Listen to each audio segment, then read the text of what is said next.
Good morning friends, welcome to Delta academy. Cosmos क्या है? Cosmos well arrangement या सुव्यवस्था को कॉस्मॉस कहते हैं। हिंदी में इसका अर्थ ब्रह्मांड है और ब्रह्म का मतलब होता है रहस्यमय, अर्थात ब्रह्मांड एक ऐसी जगह है जो रहस्यमय से भरी है। लेकिन इसका इंग्लिश में जो अर्थ है वो है कॉस्मॉस। कॉस्मॉस मतलब वेल अरेंजमेंट, सुव्यवस्था। सुव्यवस्था इस सेंस में बोला जा रहा है कि अगर आप देखेंगे तो पूरा का पूरा सोलर सिस्टम सरसरी नज़र से एक अरेंजमेंट के रूप में दिखाई देता है। सारी चीज़ें अपनी अपनी जगह स्थिर दिखाई देती हैं। इसी को ध्यान में रखते हुए इसके लिए जो इनिशियल वर्ड यूज़ किया गया वो कॉस्मॉस यूज़ किया गया, जबकि ऐसा नहीं है। ब्रह्मांड में सभी चीज़ें मूविंग फॉर्म में हैं, चलित अवस्था में हैं। डियर स्टूडेंट्स, कॉस्मॉस से संबंधित या ब्रह्मांड से संबंधित समय समय पर विभिन्न विचार आते रहे हैं। उनमें पहला विचार था एरिस्टार्कस का। एरिस्टार्कस ने यह बताया कि जो सन है, सन वो यूनिवर्स के सेंटर में है और बाकी बॉडीज़ जो हैं वो इसके चारों तरफ हैं। इसके बाद दूसरा जो विचार था वो कैलेडियस टॉलमी का आया और टॉलमी ने बताया कि 140 जो एडी है उसमें ये विचार था इनका, टॉलमी का। और उन्होंने बताया कि सन सेंटर में नहीं होता बल्कि अर्थ जो है वो यूनिवर्स के सेंटर में है और बाकी सभी इसके चारों तरफ घूम रहे हैं। डियर स्टूडेंट्स, यूनिवर्स के इस क्षेत्र में बहुत लंबे समय तक कोई चर्चा नहीं हुई। बाद में जाकर के लगभग 15वीं शताब्दी में कॉपरनिकस नाम के एक एस्ट्रोफिजिसिस्ट या खगोल शास्त्री रहे और उन्होंने पुनः कुछ अपनी थ्योरी के आधार पर ये निर्धारित करने की कोशिश की कि ब्रह्मांड के केंद्र में जो सेंटर है, सेंटर ऑफ द यूनिवर्स है, उसमें सन है। और ये विचार एरिस्टार्कस से मिलता हुआ था। उसने यह भी स्थापित करने की कोशिश की कि जो सभी ग्रह हैं वो समान आकार के हैं और वे एक सर्कुलर पाथ पर मूव कर रहे हैं। तो यहाँ पर सभी आकार के हैं सारे के सारे ग्रह और वो सब एक सर्कुलर पाथ पर मूव कर रहे हैं। इसके बाद अगर हम बात करते हैं तो ये अवधारणा कॉपरनिकस की लगभग 350 सालों तक बनी रही। बाद में एक साइंटिफिक मेथड के आधार पर जोहान्स केपलर ने 3 लॉ के आधार पर यह सुनिश्चित करने की कोशिश की कि जो हमारा सोलर सिस्टम है वो किस आधार पर है। इसका पहला लॉ था कि जो हमारे प्लैनेट्स हैं, जो सैटेलाइट्स हैं, वो सर्कुलर पाथ पर नहीं गति करते हैं बल्कि वृत्ताकार मार्ग पर, दीर्घवृत्ताकार मार्ग पर गति करते हैं। इलिप्टिकल शेप पर वो मूव करते हैं। दूसरा लॉ ये बता पाए कि जो सन है वो सेंटर में नहीं होता बल्कि पाथ के एक ओर स्थित होता है, एक ओर स्थित होता है। दूसरा था ग्रहों की गति से संबंधित। तो जो ग्रह थे वो एक समान चाल से गति नहीं करते हैं, यूनिफॉर्म उनकी स्पीड नहीं होती है बल्कि वेरी करती रहती है। जैसे जैसे सन से दूर ऑब्जेक्ट्स जाते हैं उनकी स्पीड कम होती जाती है और जैसे जैसे नज़दीक आते हैं सन के उनकी स्पीड बढ़ती जाती है। अर्थात इस पॉइंट पर जो बॉडीज़ होगी तो उसकी स्पीड ज़्यादा होगी इस वाले पॉइंट की अपेक्षा। ये बातें जो थी मैथमेटिक्स के आधार पर दी गई थी, इसीलिए पहला वैज्ञानिक आधार जोहान्स केपलर के द्वारा दिया गया। डियर स्टूडेंट्स, इटली के एक महान गणितज्ञ थे गैलीलियो गैलीली, जिन्होंने 1605 में अपनी दूरबीन की सहायता से बहुत सारे सेलेस्टियल बॉडी को स्टडी किया और कॉपरनिकस के सिद्धांतों की पुष्टि की। बाद में जेरेमिया हॉरोक्स ने सूर्य के बीच जो वीनस था उसके जो मेरिडियन है उसकी गणना की थी और इसके बाद सर आइजैक न्यूटन ने एक ग्रेविटेशनल लॉ दिया। गैलीलियो गैलीली ने बस ये बता पाए कि जो ऑब्जेक्ट्स हैं वो मूव कर रहे हैं और यही पहले व्यक्ति थे जिन्होंने बताया कि पृथ्वी जो है वो गोल है आगे चर्चा करते हैं आइजैक न्यूटन की। अगर हम कॉस्मोस वर्ड की बात करते हैं, कॉस्मोस, तो कॉस्मोस देखने में लगता है कि वो वेल अरेंज्ड है। वेल अरेंज्ड क्यों है, इस बात पर चर्चा न्यूटन ने की थी, और न्यूटन ने बताया कि जो दो ऑब्जेक्ट्स हैं वो मूव तभी कर सकते हैं जब उन्हें एक फोर्स कहीं ना कहीं से मिले। फोर्स, ये जो फोर्स है ये ग्रेविटेशनल फोर्स है। इसका नाम न्यूटन ने ग्रेविटेशनल फोर्स बोला कि हर ऑब्जेक्ट्स की जिसके पास मास होता है उसकी अपनी ग्रेविटी होती है, और वो इस ग्रेविटी के कारण दूसरे अपने दूर के या नज़दीक के ऑब्जेक्ट्स को खींचता है, जिसकी दूरी के साथ जो इंटेंसिटी है फोर्स की वो कम होती जाती है। ऐसा फोर्स हमारा ग्रेविटेशनल फोर्स कहलाता है। तो जो सिस्टम है, पूरा सोलर सिस्टम है या पूरा यूनिवर्स है जिसमें गैलेक्सीज या और भी जो ऑब्जेक्ट्स दिखाई देते हैं वो कॉस्मोस के फॉर्म में हैं, यानी कि वेल सेटल्ड हैं। वो किस कारण से हैं, ग्रेविटेशनल फोर्स के कारण हैं। ऐसा न्यूटन इस्टेब्लिश कर पाए, और इन सब चीज़ों को बताने के लिए बहुत सारे लोगों ने खोज की। उसमें से विलियम हर्शले एक पहले वैज्ञानिक हैं जिन्होंने 1781 ईस्वी में यूरेनस की खोज की, और इसके बाद ये पता लग पाया कि जो यूनिवर्स है वो बहुत एक्सपेंडेड है, बहुत विस्तृत है। डियर स्टूडेंट्स, उन्होंने 1805 में दूरबीन की सहायता से यह बताया कि ब्रह्मांड केवल हमारे सौरमंडल तक सीमित नहीं है, बल्कि वह उसके आगे तक फैला हुआ है, और उसमें बहुत से जो ग्रुप ऑफ स्टार्स हैं जिन्हें हम गैलेक्सी कहते हैं वो पाई जाती हैं। इस आधार पर विलियम हर्शल ये बताने में सक्षम हुए कि हमारा जो सोलर सिस्टम है वह बहुत ही छोटा भाग है। 20वीं शताब्दी के प्रारंभिक वर्षों में शेपली नाम के एक एस्ट्रोफिजिसिस्ट रहे, खगोल शास्त्री रहे।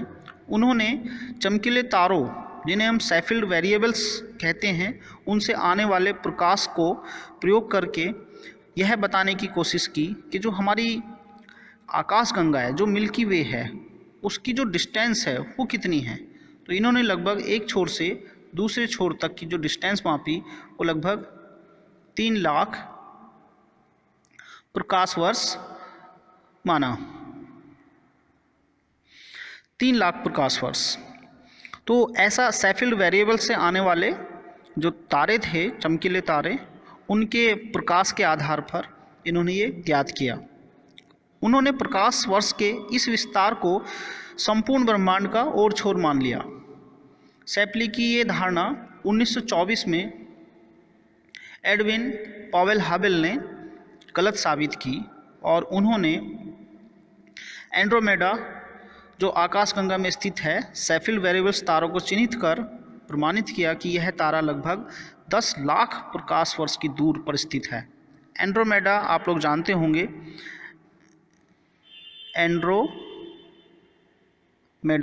एंड्रोमेडा हमारे नज़दीक की दूसरी गैलेक्सी है, और हबल को ये एक स्टार की तरह दिखाई दी, हबल को एक स्टार की तरह दिखाई दी थी। और इसको जब हबल ने कैलकुलेट किया तो उसकी 10 लाख लाइट ईयर डिस्टेंस मिली। तो दोस्तों, इससे जो हमारे शेपली थे उनकी थ्योरी को धक्का लगा, और अब ये साबित हो पाया कि जो हमारा यूनिवर्स है वो बहुत बड़ा यूनिवर्स है, और उसकी कल्पना नहीं की जा सकती, उसके आकार की कल्पना नहीं की जा सकती है।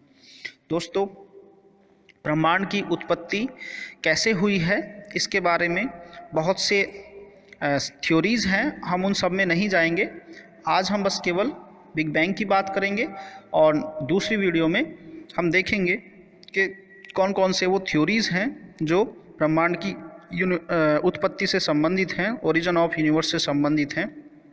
डियर स्टूडेंट्स, बिग बैंग के अंतर्गत ये माना गया कि इनिशियल फेज़ में जब यूनिवर्स में कुछ भी नहीं था, टाइम भी नहीं था, मास भी नहीं था, और स्पेस भी नहीं था, उस कंडीशन में यूनिवर्स में केवल एक पॉइंट था जो एनर्जी की बॉल थी, और उसमें एक्सप्लोजन होता है, वो फूट पड़ता है, और उसी से फर्स्ट फेज़ में हमारे जो सब एटॉमिक पार्टिकल हैं वो बनते हैं, और उसके बाद फंडामेंटल पार्टिकल्स बनते हैं, और फिर जो हमारे मॉलिक्यूल्स हैं वो बनना शुरू हो जाते हैं और उन्हीं के अट्रैक्शन से एक डस्ट पार्टिकल बनता है। डस्ट पार्टिकल से जो डस्ट थी उसी से ग्रेविटी के कारण छोटे छोटे ऑब्जेक्ट्स बनने शुरू होते हैं और बाद में ये बड़े होते रहते हैं और इससे स्टार बन जाते हैं। कई बार स्टार्स बनते हैं, बिगड़ते हैं और फिर नए सेलेस्टियल बॉडीज़ का निर्माण होता है। डियर स्टूडेंट्स, ये थ्योरी यह बताती है कि जो यूनिवर्स है उसकी जो एज है लगभग 14 अरब से लेकर 15 अरब के बीच मानी जाती है। 14 अरब साल। स्टूडेंट्स, जो हमारा बिग बैंग है उसके बाद जो आकृतियाँ आई थी यूनिवर्स में वो आकाशगंगा है, जिसे हम कहते हैं ग्रुप ऑफ स्टार्स। इसमें स्टार्स रहते हैं। स्टार्स में बहुत सारे मटेरियल्स मिलते हैं, जबकि उनमें मुख्य जो मटेरियल्स है वो हाइड्रोजन है। हाइड्रोजन, और यही एक फ्यूल का काम करता है किसी स्टार्स को चमकने के लिए। बहुत सारी हाइड्रोजन जब हम बात करते हैं प्रेशराइज होती है तो उसमें एक फ्यूज़न होता है और उसी फ्यूज़न से एक नए हैवी एलिमेंट्स बनते हैं और साथ ही साथ बहुत सी ऊर्जा रिलीज़ होती है। तो इसे हम नाभिकीय संलयन या न्यूक्लियर फ्यूज़न कहते हैं। डियर स्टूडेंट्स, जब तारा टूट जाता है या फिर बिग बैंग के बाद एक जो धूल था जिसे हम मिस्ट या कुहासा कह सकते हैं, ऐसे गैस एवं धूल के कणों से निर्मित जो सेलेस्टियल बॉडीज़ है उसे हम नेबुला के नाम से जानते हैं। दूसरा, आकाश में या स्पेस में या यूनिवर्स में मीटियोर्स पाए जाते हैं। मीटियोर्स जिन्हें हम उल्का कहते हैं। उल्का छोटे छोटे पार्टिकल्स होते हैं, जब वो अर्थ में एंट्री करते हैं तो जल जाते हैं और पृथ्वी के सरफेस पर नहीं आते हैं। इसके बाद मेटेराइट्स हैं। मेटेराइट्स उल्का पिंड हैं जिन्हें उल्कास्म भी कहते हैं। ये बड़े ऑब्जेक्ट्स हैं और जब अर्थ के एटमॉस्फेयर में एंट्री करते हैं तो ये थोड़े बहुत रह जाते हैं और अर्थ के सरफेस पर गिर जाते हैं। इन्हीं को हम उल्का पिंड के रूप में जानते हैं। Dear students, asteroids. एस्टेरॉइड्स ऐसे पार्ट हैं किसी सोलर सिस्टम का, किसी भी स्टार के सिस्टम का, जो ग्रह बनने की फेज़ में ग्रह बन ही नहीं पाए, प्लैनेट बन ही नहीं पाए और वो छोटे छोटे टुकड़े या फिर कई किलोमीटर बड़े टुकड़े के रूप में मिलते हैं यूनिवर्स में। इन्हीं को हम अवान्तर ग्रह, क्षुद्र ग्रह या एस्टेरॉइड्स कहते हैं। अगर अपने सोलर सिस्टम की बात करते हैं तो इनकी उपस्थिति मंगल और बृहस्पति अर्थात मार्स और जुपिटर के बीच में मिलती है और ये इस टाइप से फैले होते हैं। इन्हीं से कई बार अर्थ के अट्रैक्शन के कारण ये अपनी ऑर्बिट को छोड़ करके उसके सरफेस पर आकर गिरते हैं। जो गिर जाते हैं वो मेटेराइट्स कहलाती है और जो ऊपर ही उसके एटमॉस्फेयर में जल जाते हैं वो हमारे मीटियोर्स कहलाते हैं। नेक्स्ट जो आकृति देखने को मिलती है वो प्लूटॉइड है। प्लूटॉइड प्लूटो के आकार के सन से बहुत दूर ऑब्जेक्ट्स मिलते हैं और ये इनका कोई अपना पाथ नहीं होता, बल्कि ये दूसरे प्लैनेट्स के पाथ को कट करते हैं, इंटरसेक्ट करते हैं। ऐसी शेप प्लूटॉइड्स कहलाती है। नेक्स्ट है पुच्छल तारा या कॉमेट। कॉमेट जो हैं यूनिवर्स में पाए जाने वाले ऐसे बॉडीज़ हैं, ऐसी सेलेस्टियल बॉडीज़ हैं, ऐसी आकाशीय पिंड हैं जो आइस से या बर्फ़ से बनी होती है और जैसे ये सन के पास आती है, सन के पास आने पर गर्मी के कारण इनकी आइस पिघल जाती है और पीछे एक ब्राइट पूंछ दिखाई देती है। दोस्तों, इसी के कारण इसे पुच्छल तारा कहते हैं, कॉमेट कहते हैं। क्वासर्स बहुत ब्राइट स्टार्स हैं और पल्सर्स बहुत तेज़ घूमने वाले स्टार्स हैं जिनसे बहुत तेज़ी से चमक निकलती है। नेक्स्ट कॉन्स्टेलेशंस हैं। कॉन्स्टेलेशंस जो हैं वो तारों का एक समूह है। आपने अपने जोडियाक पढ़े होंगे, धनु, तुला या इस टाइप से करके, लिब्रा। तो स्टूडेंट्स, तारों का समूह कॉन्स्टेलेशन कहलाता है। आज हमने देखा कि ब्रह्मांड की उत्पत्ति और उससे संबंधित कौन कौन से ऑब्जेक्ट्स हमारे यहाँ पर मिलते हैं। तो कुछ क्वेश्चन हम लोग सॉल्व करेंगे। पहला क्वेश्चन हम लेते हैं, पृथ्वी को गोल आकार बताने वाला प्रथम व्यक्ति कौन था? पृथ्वी, तो इसका जो आंसर है वो है पाइथागोरस। पृथ्वी को गोलाकार बताने वाला प्रथम व्यक्ति पाइथागोरस थे। तो स्टूडेंट्स दूसरे क्वेश्चन पर चलते हैं। एक खगोलीय एकक औसत दूरी, average astronomical units, AU, short में हम इसे AU के रूप में जानते हैं, एस्ट्रोनॉमिकल यूनिट, वो क्या होती है? तो डियर स्टूडेंट्स, पृथ्वी और सन के बीच का जो डिस्टेंस है वो एक एस्ट्रोनॉमिकल यूनिट्स कहलाती है, और यह यूनिट्स डिस्टेंस की यूनिट्स है, दूरी का मात्रक है। जो बहुत बड़े जो बॉडीज़ हैं उनके बीच की जो डिस्टेंस है उनको यूज़ करने के लिए हम इसका प्रयोग करते हैं। जैसे दो स्टार्स के बीच की दूरी क्या है, तो उसे हम एस्ट्रोनॉमिकल यूनिट्स के रूप में प्रयोग करते हैं। नेक्स्ट है, ब्लैक होल अंतरिक्ष में एक पिंड है जो किसी प्रकार के विकिरण मतलब रेडिएशन को बाहर नहीं आने देता है। इस गुण का क्या कारण है? आप लोगों ने सुना होगा कि जो ब्लैक होल हैं उसके चारों तरफ इस टाइप से डिस्क होती है, और ये ब्लैक होल वाला हिस्सा है। अगर इस वाले हिस्से में हमारा लाइट भी चला जाए तो वापस नहीं आता है, या कोई भी विकिरण इसके अंदर चला जाए, रेडिएशन चला जाए, वो वापस बाहर नहीं आता है। इसके पीछे कारण क्या है? तो इसमें आंसर है बहुत उच्च घनत्व।